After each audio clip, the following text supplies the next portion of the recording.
ఈ రోజు ఇక్కడ రెండు చేతులు లేని వాళ్ళు ఇక్కడ బిజినెస్ చేస్తున్నారు, రెండు కళ్ళు లేని వాళ్ళు బిజినెస్ చేస్తున్నారు. మనకేమైనా రోగమా? మనకేమైనా రోగమా? కళ్ళున్నాయి, కాళ్ళున్నాయి, మెదడు బాగానే పనిచేస్తుంది, అన్ని బాగున్నాయి. మనకి లేనిదల్లా ఇది లేదు, ఇది లేదు, ఇది ప్రాబ్లం. బిజినెస్ అంటే ఏం సార్? బిజినెస్ అంటే చెప్తున్నా కదా, ఎట్లా చేయాలి తెలుసా? మాట ఇస్తే మాట అయినా ఉండాలి, తలైన ఉండాలి.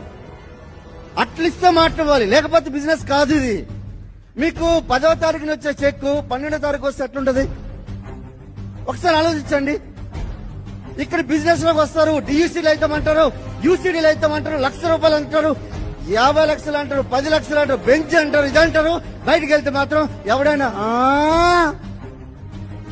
అయిపోయి నీ డ్రీమ్స్ ఏమైనా, నీ డ్రీమ్ ఆఫ్ యాక్షన్ ఏమైంది, నీ డ్రీమింగ్ అయిపోయింది.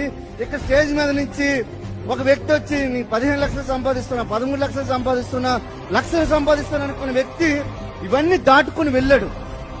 దాటుకుని వెళ్ళకపోతే మేము ఈ రోజు స్టేజ్ మీద మాట్లాడేటోళ్ళం కాదు. సార్ మాకు కూడా స్టేజ్ మీద మాట్లాడిస్తే బాగుంటది, కానీ మీకు అందరికీ అనిపించొచ్చా లేదా? కానీ లాస్ట్ మా ఇన్కమ్ ఆల్మోస్ట్ 11 నుంచి 12 కోట్ల రూపాయలు వెస్టింగ్ నుంచి సంపాదించడం. ఈ రోజు సుమారుగా మా యొక్క పోర్ట్ఫోలియో అంతా కలిపితే 40 కోట్ల రూపాయలు మా యొక్క ప్రాపర్టీస్. దబాయించి కొట్టాల నాయన.